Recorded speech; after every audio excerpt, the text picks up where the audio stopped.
Show me your heart. I know that it's beating. Tell me that you love me too. So I know your heart is true. 'Cause I need some proof of love. 'Cause I need some proof of love. 'Cause I need some proof of love.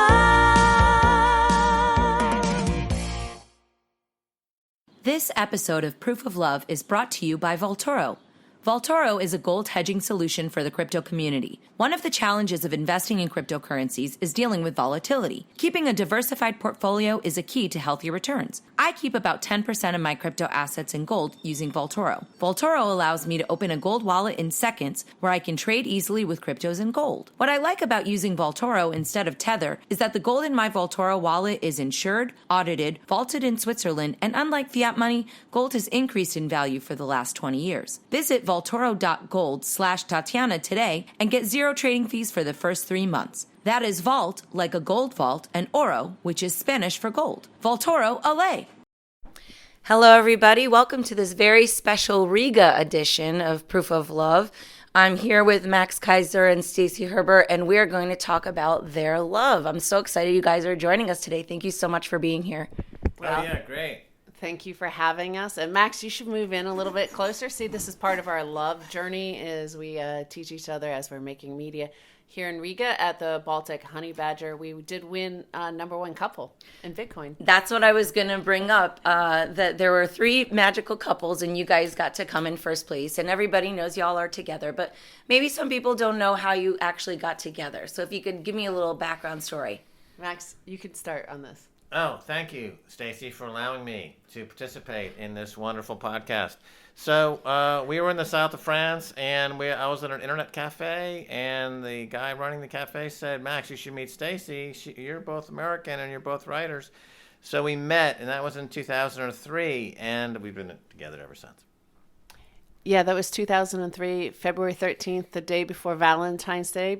So Valentine's Day was awkward because we had only met each other and gone on our first date on February 13th. So it was an awkward day the next day because we couldn't really call each other because there was too much pressure. It was that whole day about love, right? But then shock and awe happened as well. So I always associate our meeting with shock and awe, the bombing of Baghdad by U.S. forces. Yeah, war is always a great backdrop for love. Yes. So did you guys know that this was going to be it? I guess so, yeah. I mean, at that point, I had been living in Europe for about 15 years, close to 15 years. And I thought I was so cool and I'm never Americans, yuck, I'm never going back there. And I definitely would not date an American guy. And then I met Max. And it was, I moved in pretty quickly, pretty soon after. What about you? Did you know? Yeah, well, we just started talking, and I feel like we've been on our first date, really, for 16 years.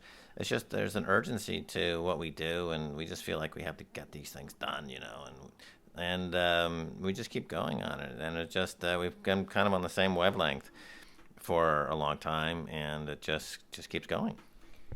And I mean, our content is Keiser Report, and it started out just talking, before Bitcoin, talking about financial crimes and scandals, and just most of it is criminal. So my background had been in Hollywood and working on scripts and movies, and they're basic theories of what a film should, basically the good guy should always win. So Max started telling me, not only was he funny and making me laugh, but then he was telling me these stories about his days as a banker. And I was like, no way. How can this happen? You can't just be committing these crimes. And then he was always reading the Financial Times. So I started reading the Financial Times after he had read through it. And I kept on going, Max, I can't believe it. This is what you said. And look, it's right there in the pages of the Financial Times. And he's like, yeah, did you think I was lying? And I was like, people need to know this. We need to tell people this. For some reason, people don't read the Financial Times, but it's all right there, laid out in black and white, or orange and white. Orange coin good. Yeah, well, there's a huge disconnect between, let's say, what's in the financial press and what people perceive to be the economy. And the financial press generally spells out quite clearly what's happening in the banking industry and how things are being done. And activists and people in various social justice communities, they don't seem to want to read what's happening in the financial press, even though the source of all their issues comes from the financial press. And I think that's what's interesting about Bitcoin, is that it crosses over. It crosses over from finance to activism, and people are becoming increasingly more activist Bitcoiners. Did you guys know that Bitcoin was cool from the first minute that you heard of it, or how did that come out? Were you like thinking a little bit skeptical at first, or were you on board from the first minute? Well, at that point we were gold bugs, and a lot of our content on our Keiser report was about gold as a way out of the central bank and banking system. And John Matonis had sent me an email because we were making our show in Paris, and he talked about this thing, Bitcoin, and that he wanted to come on and talk about it. And that was like in December of 2010. He had emailed me, but he was coming in a few weeks later. So we didn't, when he was showing up at the studio, I said, "Oh, Max, there's a guy coming in called John Matonis, and he's going to talk about Bitcoin." And Max had invented the Hollywood Stock Exchange, which had the Hollywood dollar, which was one of the very first digital currencies to ever have an actual fiat value as well. It was convertible. So I said, yeah, it's like the Hollywood dollar, I think. It's a digital currency. So Max, I think, like once he was interviewing, and you go back and watch that interview, he's like, went into the interview with my prep notes of like, oh, it's like the Hollywood dollar. And he was like, wait, this is something different. Mm-hmm. Yeah, well, Bitcoin solves the problem of digital scarcity, which was a big problem. Designing, as I did, a virtual currency in 1996, which is a U.S. patent. And the amount of engineering that we had to do to emulate scarcity is quite extensive. So Bitcoin solves that, all those problems, by creating for the first time digital scarcity. And then, what would happen from there was an open question. And, as Stacy mentioned, we were already into gold. And so conceivably this could be digital gold. But, the pressures to control the financial world are great. The nation states are not going to give up their sovereignty anytime soon without a fight. And that's where we are today in 2019, 2020 is after a lot of years of kicking the tires and hoping the whole thing just goes away. I think these central banks and governments are starting to realize that they have a battle on their hands if they're going to survive with their fiat money. And that's where we are heading into 2020. Yeah, absolutely. We'll see what happens with that one. Do you enjoy working together? Is it sometimes challenging? Tell me a little bit about that. We've been working together since the first week. We started, I moved in with Max he had an apartment down in the south of France. Again, these are like the crazy things that, like, he was just so different from anybody I met. I was in my mid 30s at that point, and Max, was like 42 or 43. And he's like, I was like, what are you doing down here in the south of France? He's like, oh, I'm retired. I was like, shut up. Like, who's like 43 and retired? That's insane. That's not real, right? So, it was a wacky story. And then we were reading all these, I was really enjoying myself learning all of this stuff about finance. And it was, as a storyteller and as a filmmaking background, like, I was so intrigued that all of this stuff was right there in plain sight. And I didn't know about this. So we started making a podcast back in 2003, but that was before RSS feeds, and the notion of podcasts. So we had this elaborate inbox and all this. My music producer friend set up this contraption for us to record some podcasts.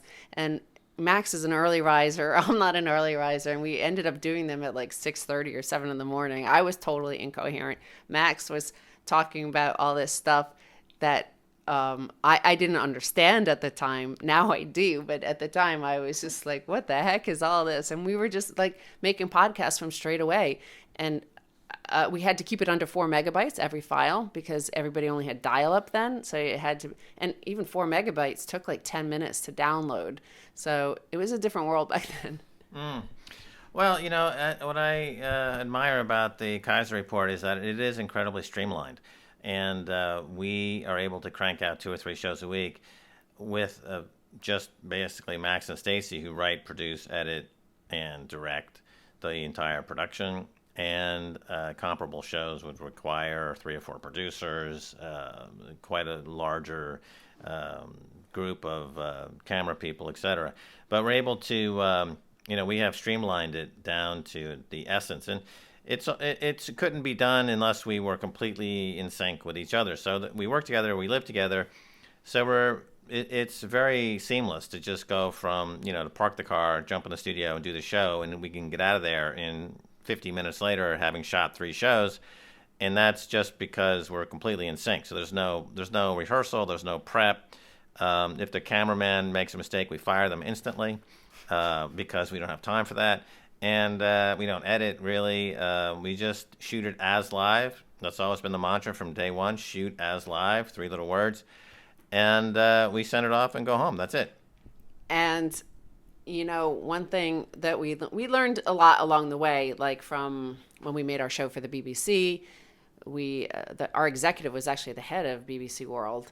And one thing he told us that still sticks with us and how we operate is that basically remember that your show airs to Asia, the Middle East, Latin America, Europe, and therefore you have to tell stories that people care about everywhere. So our show, you could call it like level 1. We only talk about issues that will appeal to somebody in Korea, as well as to Argentina, Mexico, Idaho, and Paris. So everybody around the world has to have interest in it. So like he said, like nobody cares about the UK. So don't talk about boring UK stories because nobody cares about it. Nobody cares about, a story from Italy, or they care about the United States or big financial. We're lucky because we do talk about gold. We do talk about the U.S., especially banking system, because the dollar does operate the global financial system. So we already had an understanding and interest in that. And I kind of consider myself Max's operating system. Our executive, when we made films for Al Jazeera, we did 12 films for Al Jazeera, all financial films, and they were fronted by Max. I wrote and directed them from behind and edited them from behind the scenes.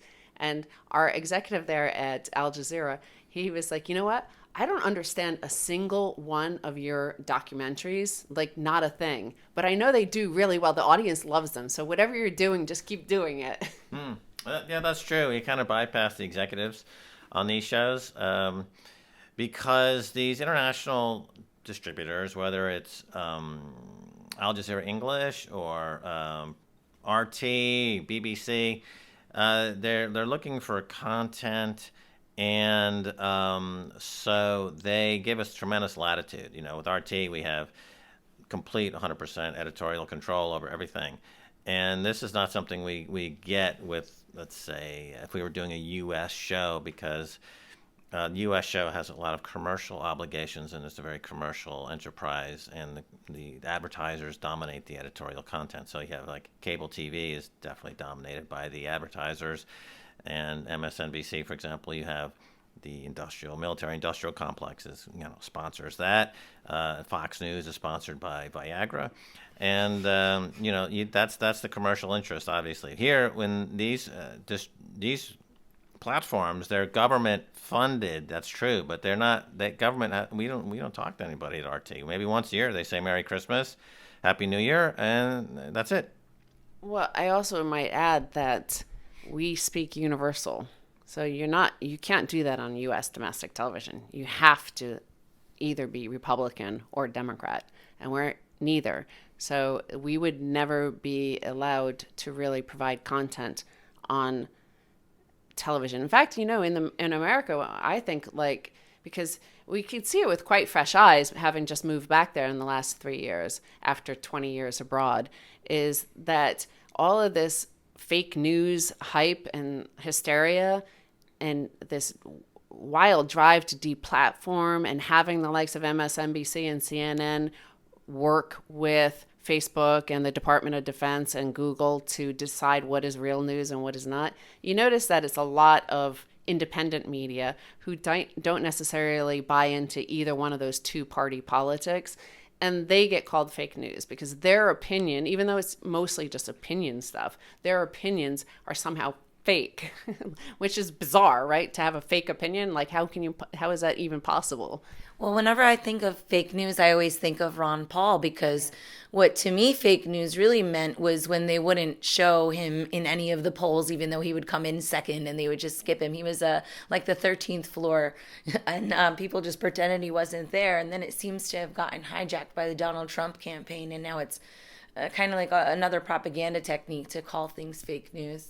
Yeah, well, I mean, Donald Trump used it because that's a classic technique in the art of war. I mean, it was actually the MSNBC and Hillary camp that started fake news, is that Donald Trump won because of fake news, because it was Russian news that Hillary was sick, for example. Her passing out at that 9/11 memorial was just fake news. And I mean, her being dragged like under the shoulders by two huge men and like lost all physical capacity was pretty remarkable. But apparently that was where the first fake news started. It was that fake news about her being sick that got Donald Trump elected and that sort of stuff. So of course, Donald Trump, the way he operates is as soon as you accuse him of something, he immediately accuses the other person of doing that. So that's why every single time the Hillary camp says something, he uses it and just weaponizes it. Yeah, well, in journalism, you deal with the truth, and the truth is going to be unpalatable for a lot of people. So if you're dealing in kitsch, everyone loves it. The McDonald's golden arches are universally accepted, but they're not art. And truth is not universally accepted because it means somebody is getting the short end of the stick. And so people can't handle that. In the United States, there used to be a much greater tradition of truth and the respect for truth and the respect for journalists. But I guess it was during the 80s when Reagan overturned the Fairness Doctrine. And you then had channels dedicated to propaganda. So propaganda began in America under Reagan when he got rid of the Fairness Doctrine. In the UK, it's interesting because they have a tradition of, quote, impartiality. But having worked in the UK, I can tell you firsthand that if you go on the state-sponsored, state-funded, state-controlled BBC and you express an opinion they don't like, they will come back and say, you're not being impartial enough. Try it again. And when you eventually come up with the line that the government approves with, then they'll say, okay, that's the impartiality we're looking for. Thank you. It's quite disgusting. Yeah, it's so bizarre how these weird Potemkin realities exist. Like most people in America would say, we could all say, okay, China's horrible, there's no free speech and all that stuff. But the UK has brilliant free speech. You can say whatever you want. Actually, you can't. And it's weird how they control it. I mean, China could learn a lot there. So how China should do it is you are not allowed in the UK. And we, Max and Stacy, have received several letters from the UK regulators telling us what we're not allowed to say. And we're not allowed, I mean, that is known, but we're not allowed to tell anybody publicly what exactly they said we can't say.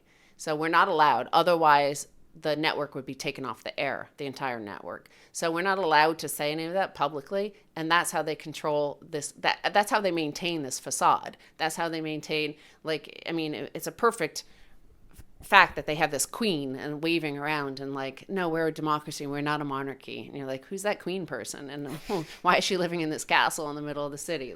It's like, okay, if I see the queen, you want to deny it, but go ahead.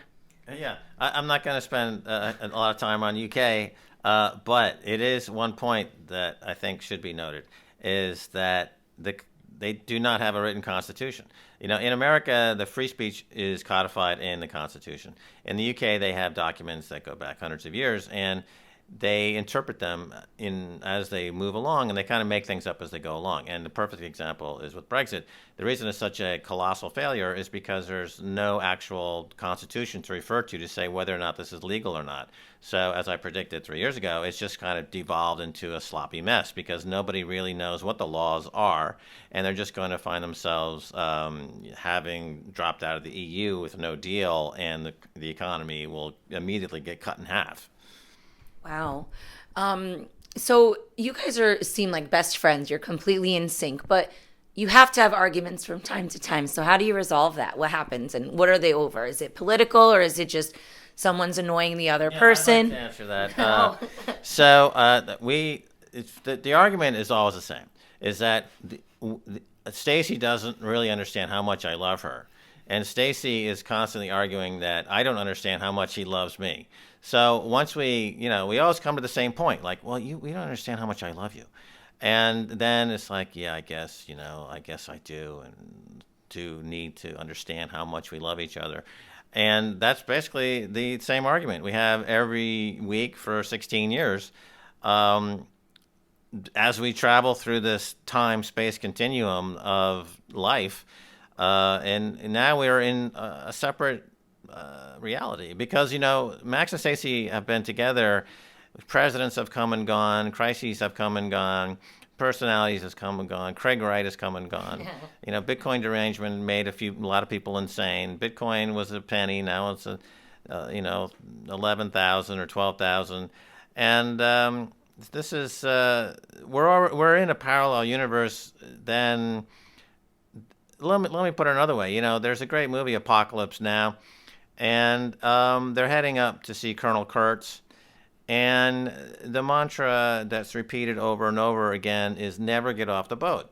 Never get off the boat. Because once you get off the boat, that's not, you see what happens on that journey to Colonel Kurtz. So, hopefully we'll never actually get to Colonel Kurtz because that would be the end. But in the meantime, we just stay in the boat. I suppose, how do we resolve the thing?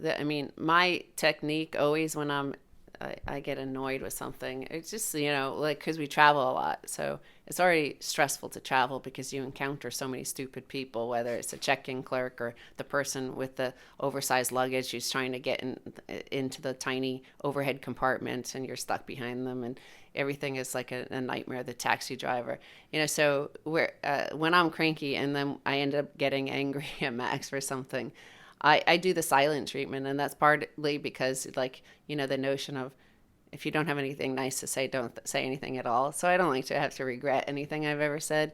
And then on top of that, I also have a really incredibly short memory. Like I have girlfriends, former girlfriends, who have amazing memories. Like they're still angry with me at something I did or said 15 years ago, and I have no idea. I have absolute no recollection whatsoever of why they hate me. But all I know is that they hate me. So I'll forget after a day, why I'm angry at somebody, maybe 2 days, but I'll completely forget. It's all gone out of my memory, which is nice to have because imagine hanging on to resentments. That's a horrible life. So do you guys do any kind of dates? Obviously you're always working, but what kind of things do you do to prove your love? Do you have any kind of, special things, flowers, jewels? What's the deal? Well, Max always buys me some gold from Monet.com, a gold ring or a gold bracelet or gold charms every time I set up a new project. And then just randomly to show his love for me, he buys me flowers all the time. He's definitely Max is way more the romantic than I am. He's always doing things that are just so thoughtful, and it's amazing. And I feel sometimes I'm half Finnish. My family's from Finland, and I feel like they're so they're not romantic. Let's say that. Yeah, I think it's just a matter of we give each other room to grow. It's just I just have a lot of respect for Stacy, and just I like watching her be Stacy. I'm Stacy's biggest fan. I'm a big Stacy fan, and I just like watching her. I try. I don't want to get in the way. She does Stacy. I watch Stacy be Stacy. I know that she has to watch me a lot because she edits the show, and so she's heard me blab on about stuff for 16 years, and have to listen to it again and again and again because she's editing the show. So I know that I can barely stand listening to me do anything over again. A lot of people are surprised that somebody that sounds like this actually has a career in media. But, imagine editing that over and over and over again. That's really funny. So what advice would you give to people who are listening and they're thinking, I think people are a little bit afraid of love these days, right? Love is sometimes, I don't know, it's just kind of devolving a little bit. Do you think that that's important? There's a lot of people in the crypto community, a lot of single guys running around. There's some people that are in relationships.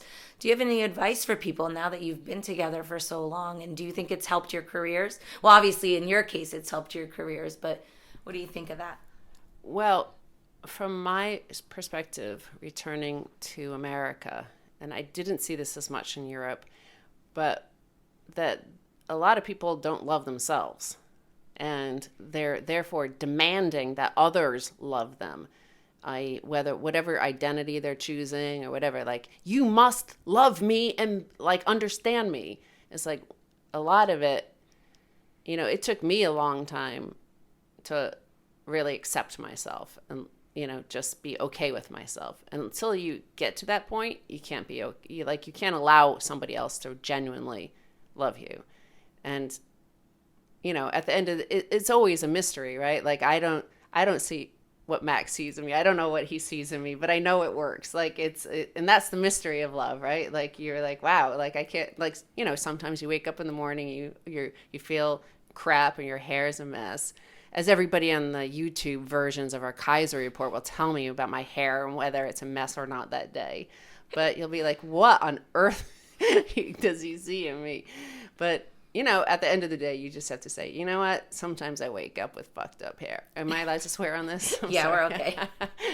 But, you have to learn to love yourself. And I think you could clearly see it in America with the mass opioid epidemic, the suicide crisis, that a lot of people are not happy with themselves. They don't like themselves. And you've got to do that first. Well, I think that you have to have a job in life, to have a sense of self-actualization, to have a sense of purpose. You need to have a job. I've been retired or semi-retired for years at a time, and I end up gravitating toward working because this is something that connects you to the world. So I finally found the job that I enjoy doing, and that is to be Stacy's husband.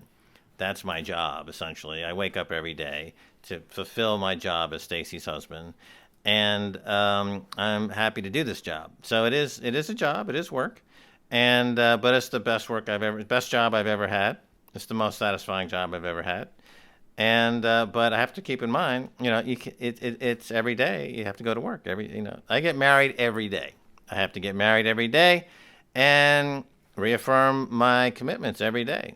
It's just that's the way it is, and it works. Wow, that's really sweet. I really resonate with the self-love. I also think self-care is really important. You guys are traveling around all the time. How are you still alive? I've lost my voice after 3 days. What's your method to kind of stay sane during all of this? Do you have a workout routine? Do you meditate? We definitely don't have a workout routine, but we do have a sleep and eat routine, and that's really important. We tend to, we keep in shape by doing the intermittent fasting. We try to, that helps us keep a routine wherever we are in the world. And we try to avoid, obviously at some of these Bitcoin conferences where you don't get served dinner until 10:30 p.m. That's difficult, but we usually complete all of our eating in the day by 5 p.m. and then we don't eat again until after 8 a.m. the next day. So that keeps us on our regiment. And we always fly. We no longer really have any problem with jet lag because we learned about that you coordinate your eating with your the time zone you're going to.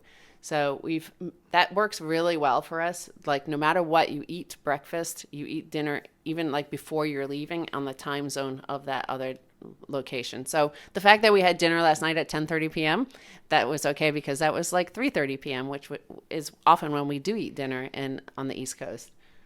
It's all comes down to packing, and the packing, your packing expertise. So I have one bag, and in that bag, we've been on basically traveling for 3 weeks, and I've used everything in that bag, and I haven't missed anything. That just comes from a lot of experience, and if you can just put your bag down and unpack in a hotel room in 10 seconds, or you can pack from a hotel room in 2 minutes, then it's just a matter of the taxi to and from the airport. That's the only variable. And then once you're in the hotel, it's exactly like every other hotel. Once you're in the airport, it's exactly like every other airport. The taxi is a variable. Sometimes, they're good. But with these apps now, what's amazing is that more and more of these apps like Hotel Tonight or Uber or Translator, when we were living in Paris, they didn't have Uber. So you had to deal with the French taxis, which is horrible. When you're in Mexico City, they didn't have GPS or these other apps, so you can easily get lost. But with these apps now, you can you're just traveling through this cybersphere of convenience that's extraordinarily easy in a lot of ways. And it gets easier and easier. The equipment used to make Keiser report gets lighter and lighter, faster and faster, better and better. This new phone will allow us probably to shoot a show completely on the phone and not have any extra camera work at all. So sometimes we do shoot the show on the phone, and it's broadcast quality. It works. So we can pull out cameras in our pockets, shoot a Keiser report, 2 or 3 of them, do interviews, and be done in 45 minutes. And then it's just we're floating on this space. So a lot of people complain about the 24-hour surveillance system and the dystopian nightmare and the panopticon of having all these big tech companies ruin our lives. On the flip side, it's like we're already living in a virtual reality world. For me, I was born in 1960, so here we are in 2020 almost, and I've benefited for this entire wave. This wave of technology has been, for me personally, incredibly. It's like living like a potentate or something. An amazing experience. I think in 20 years' time, the generation coming up now are going to hate it because they're going to have their rights taken away probably, and they're going to have their individuality destroyed probably because of all this invasiveness. And I feel very sorry for them. But, for me, this has been a fantastic life. Thank you, God. I want to thank the Academy. I want to thank all the gods of the multiverse and all the technology. It's been fantastic. You're all so great. I love you all. And with that, it's actually time to head to the airport, honey. Oh, we have to go to the airport. Yeah. Thank you so much for checking in with us. Where can people catch up with you? Follow me on Twitter. You could definitely follow me, Stacy Herbert, STCYHERBERT. Max probably blocks you, and don't complain to me. Just follow me instead and enjoy my conversation. I'm his operating system anyway. Follow Stacy. I'm happy to block you, and you can have that experience as well. But if you want to, Keiser Report on Twitter or Stacy Herbert on Twitter are the 2 best ways to follow us. You can follow me, but I'll probably block you. This is awesome. Thank you so much. Show me your heart. I know that it's beating. Tell me that you love me too. So I know your heart is true. 'Cause I need some proof of love. 'Cause I need some proof of love. 'Cause I need some proof of love. Thank you for listening to Proof of Love. Please follow us on Twitter, Facebook, and Instagram at Proof of Lovecast. More episodes can be found at proofoflovecast.com. And make sure you leave a review on iTunes and tell your friends. Proof of Love has been brought to you by CryptoMediaHub.com, a boutique marketing and PR agency for Bitcoin and beyond. You are listening to Proof of Love with Tatiana Moroz, Dr. Stephanie Murphy, and Lauren Kasovitz. This show may contain adult content, language, and humor and is intended for mature audiences. If that's not you, please stop listening. Nothing you hear on Proof of Love is intended as financial advice, legal advice, therapy, or really anything other than entertainment. Please take everything that you hear with a grain of salt. Oh, and if you're hearing us on an affiliate network, the ideas and views expressed on this show are not necessarily those of the network that you're listening on, or of any of the sponsors or affiliate products that you may hear about on the show.